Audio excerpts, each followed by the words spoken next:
You guys have found my location. You found my address. No. No. Yeah, that's what. Yeah, there's a. You know, actually, I'm gonna watch This is a typical. I'm kind of curious. I want to watch this real quick. Yeah, this is not what my area looks like at all. American suburb. It's a dull and lifeless place full of cookie-cutter single-family homes and a maze of streets, isolated from anything interesting. Okay, yeah, that's not my... Okay, all right. There's usually no one outside unless they're mowing their lawns or walking their dog. If you want to escape this soul-crushing environment, you're only... Oh, like, this just looks depressing. Like, this looks so depressing.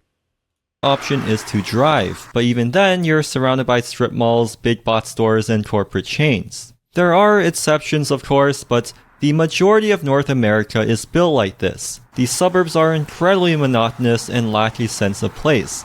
They feel the exact same no matter where you go. Yeah, that is... This feels... what's it called?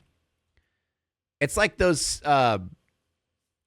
liminal spaces. This looks like a liminal space. Remove all the cars. This is a liminal space. I made a video on this Dystopian, exact yeah. topic a few months ago, and some of the most common replies I got were, "I'd rather live in the quiet, peaceful suburbs than the dirty, noisy city. Downtown Honestly, if I lived in a city, I would like to live in the city, I think. If I actually lived in the city, I would prefer to be like in, you know? I mean, regardless of the noise and shit, it would just be better, I feel like. It's like, what's the point? Like, if you're living in a city, just live in the city, right? towns are smelly, poopy places full of criminals and drug addicts. I would never live there. This video is... I mean... The town I used to live in was full of drug addicts, and it was not a city. propaganda, promoting the 15-minute city agenda. Go live in New York, while I live in my big house. These comments aren't entirely wrong. Well, except for that third one. But when you look at the downtowns of many American cities, it's easy to see why they are perceived so negatively. After World War II, we started building car-dependent single-family homes on the edge of cities, leaving the downtown to rot. Part of the motive behind this was racism. White people could flee to these new homogenous neighborhoods, leaving poor minorities in the decaying city. So for decades, we not only neglected these places, but also ran highways through them and bulldozed historic neighborhoods to build parking lots for suburbanites. No wonder they're filled with crime and homelessness. By the way, Segregation by Design is an amazing website that documents the destruction of American cities.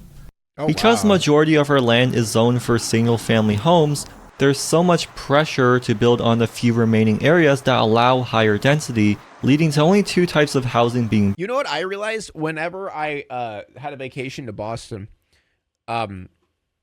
Dude, living in a city, bro, you just automatically get in shape. Because you have to walk everywhere. Okay, I mean, I'm sure some people like probably take Ubers and taxis and shit like that. But oh my God. Like, if you walk... or ride a bike to everything, like, you're just automatically going to be in shape all the time. Like, when I went to Boston, I was so fucking tired. I remember I walked all the way to, like, the Asia portion of Boston, you know, a bunch of, like, Asian restaurants and stuff, because we wanted to go to a hot pot, and it was so far away. Like, it wasn't technically, you know, it was like a few miles, but it still felt so... Dude, on the way back, I was dying, bro. I don't want to walk all the way back home. It's so hard, dude. built, either giant condos or car-dependent suburbia, and nothing in between. So when the majority of America is built this way, and this is all Americans know, they can't comprehend how it's possible to build a variety of types of buildings. Either you live in the isolating suburbs or the crowded city. There's no other option. But suburbs don't have to suck. They can be just as quiet and peaceful while not being so car dependent and isolating. There's nothing... Dude, there's a place that looks like this in St. Louis where we were considering moving to, because it was like next to like the botanical gardens and stuff. It's like a really pretty area, but we wanted yard. That's the only thing. There's nothing wrong with the concept of suburbs. You can find them in every city on Earth, and they've existed since the 1800s. The issue is specifically with American post-war suburbia and their bad urban planning practices. Welcome to every American suburb ever. So many Boston streets are really weird, though. I live in this. Dude, how do people drive in Boston?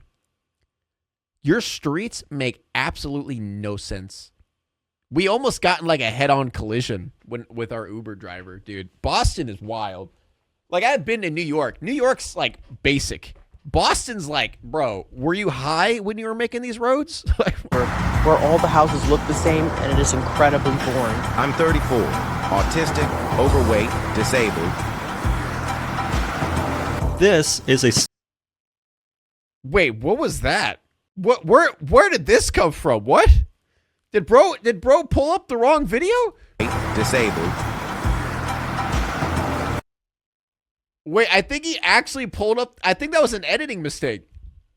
No joke, I think it was an editing mistake. This is a streetcar suburb. As the name implies, these were built in the 1920s as cities expanded out their streetcar these networks. areas look pretty. Here, you're within walking distance of a metro station and several grocery stores. These neighborhoods are mixed use, meaning you'll find cafes or convenience stores built within residential areas. It's also way safer to walk here. Distances are short and you don't have to cross massive 6-lane roads. Children also have way more independence as they don't have to be driven all the time by their parents. You'll frequently see many kids walking to and from school or other activities on their own. Everything that You know what place was like kind of a city, but was really pretty? Was when we went to Salem, Massachusetts, because we went there for Halloween for our vacation and stuff. Dude, it is so pretty out there. Like, all the houses are so unique and like they're all like old fashioned and cool looking, and like everything is just pretty. I just described could also be used to describe a dirty, crowded downtown, but these are still the suburbs. It's just as peaceful and you have a decent amount of space.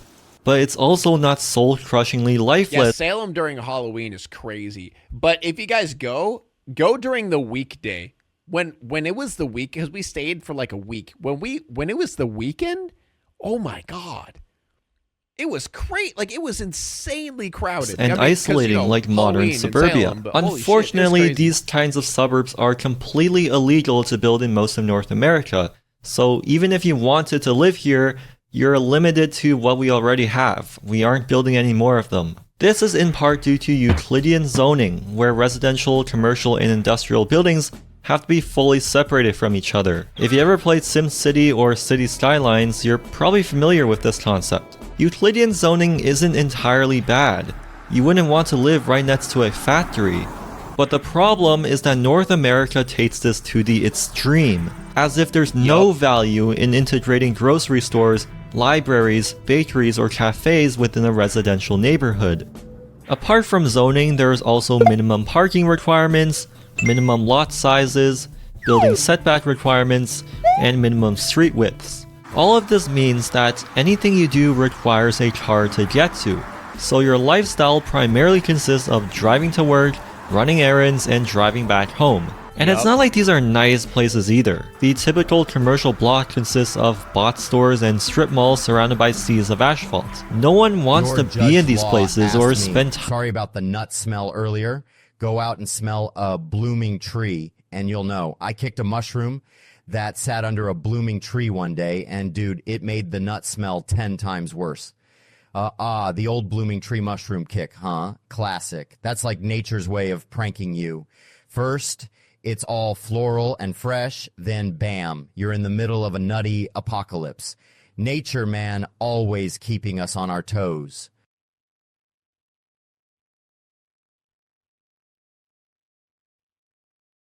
Anyway, Time here. You just get in, do your thing, and leave as soon an as A&W possible. restaurant. This lifestyle easily becomes very routine and repetitive. Many suburbanites find themselves doing nothing but driving to work, running errands, and driving back home. Without social places where you might run into someone or meet new people, it's easy to see why suburbia can feel so lonely and depressing. This is because modern suburbs lack what's known as the third place, a sociological concept coined by Ray Oldenburg in his book The Great Good Place. The third place describes somewhere away from home and work, such as local bars, churches, cafes, restaurants, or community centers, where you can socialize, meet friends, or form new. Dude, I hate how, like, these places are so what do you call it? They're so zoned off and centralized in like a specific location, so it's just always crowded. That's what I hated about, like, dude, when I went to California, this is what it was like all the time. Like, whenever you went to like a social area, fucking hated it, dude. California New connections. What's important about third places is that people from all walks of life can meet here. People of different demographics and socioeconomic statuses. Third places allow you to spontaneously meet new people or have a chance encounter with an old friend.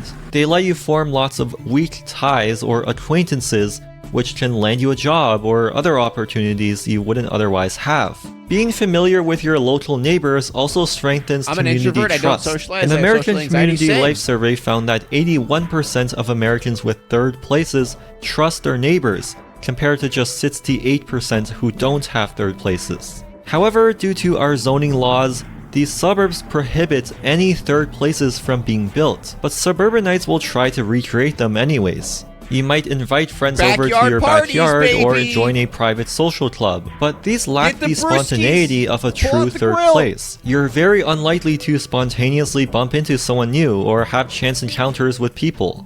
You could also drive to a restaurant or the shopping mall, but since you have to drive, the people there probably aren't from your local community. Malls can be a safe place for teenagers or the elderly to hang out, but since they attract people from all over the city, you're almost never going to see familiar faces, unless you work there. The lack of these social environments in these suburbs leads to a lot of people spending their time indoors. Actually, one city that had like a super cool area like that had like everything in one spot was Kansas City. Me and Amy were planning on moving there. Playing video games There's some really nice parts or in on Kansas social City. media. TikTok is an example of an online third place. Different people from all walks of life congregate on the app and socialize with each other in the comment sections. Your friends' videos might pop up or you might reply to their comments, which is sort of like bumping into them in real life and starting a conversation with them. But of course, social media is not a replacement for real life interactions. And do I really need to explain why? Third places Why? are disappearing. In 2021, only 56% of Americans say they have a local spot that they can That's why they're visit trying to ban regularly, TikTok compared to 67% in information. 2019. And those that still have I don't think that's why they're trying to ban TikTok. third places generally live in denser walkable neighborhoods rather than car-dependent suburbia. Look, streetcar suburbs may not be for everyone, but it's the small details that make I mean, imagine saying that you get your info from TikTok. Like that in of itself just sounds like a person problem. Like, yeah, bro, you hear what that thing on TikTok? Like, who the fuck? Who does that? Who the fuck? these neighborhoods so much nicer, but are stripped away from modern suburbia due to our laws and restrictions. For example, look at these back alleyways, which provide a safe place for children to play. Info spreads a lot faster on TikTok. Bro, like, we have the internet. Like, info spreads fast on the internet because it's the internet. We don't need TikTok. Like, we have a billion social platforms. We got YouTube. We got Twitch. We got Twitter. Like, the list goes on. We have Instagram. Like, the only difference that would happen when TikTok is gone is that it would just move to a different platform. Or for hosting community events. Or these adorable, safe, car-free paths that lead to a small park surrounded by houses. Despite all of this, there will still be people out there who say they prefer living in these modern suburbs, and that's completely fine. But you have to justify why our zoning laws make them the only thing we can build. Everyone has different preferences, but are you really saying that majority of all Americans want to live in these car-dependent suburbs with no third places? Or is it the more likely Every time I think of suburbs, I just think of that one episode of Always Sunny where they try to live out in scenario the where suburban they're area, forced to do and so they just go because that's insane. their only option apart from a tiny expensive apartment downtown? Many suburbanites also cite access to nature as a benefit of living in the suburbs. And while that may be true, perhaps our cities would be closer to nature if our suburbs were denser and didn't sprawl so far out in the first place. As the loneliness epidemic gets worse, especially after the pandemic, we should really rethink building these lonely places. A survey of over 20,000 American adults showed nearly half of them reported always feeling alone or left out. Teenagers especially are among the loneliness demographic, but that's not really surprising when suburbia is so car dependent, meaning younger people don't have the independent mobility to go out and visit their friends. I'm not saying loneliness is solely caused by urban planning, but the lack of third place Loneliness is solely caused by social media. 100%. in the suburbs doesn't really help, and trying to recreate them in an environment that's built to exclude them will always fail. The built environment plays a huge role on your mental health, and living in car-dependent suburbia is incredibly depressing. But once again, this doesn't mean everyone has to live in Hong Kong or New York City. In fact, as many people pointed out, these places can be just as lonely. We instead need to update our ancient zoning laws to allow certain businesses to open in residential areas. We also need to allow more types of housing to be built apart from just skyscrapers and single-family homes. This is not about cities versus suburbs, it's about integrating third places and better land use into our built environment so that socialization is accessible to everyone. And social anxiety and security, to other things. Social anxiety and security are skyrocketing because of social media. Because, like, social anxiety is like, don't get me wrong, people have it, right? Like, that's something you have. Like me, I have social anxiety, right? But it gets worse over time of not interacting with other people. Like, it's literally like, you know how you have like a social battery, right? It's the equivalent of working a muscle, right? Like when you're practicing something, when you're doing something, when you're working out, you get better at doing the thing. So if you are consistently staying away from people all the time, right? Then you're just going to, that anxiety and that social distress of going out and talking to people just keeps piling and piling and piling on top of it, right?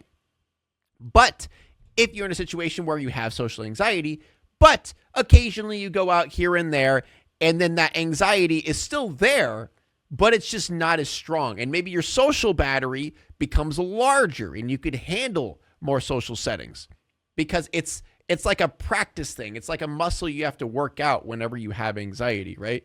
The anxiety doesn't disappear, but you are able to maintain it better. You know? Making friends IRL is hard though. Exactly. Dude, like I do not make any effort at making friends ever. And then I complain about how I don't have many friends, right?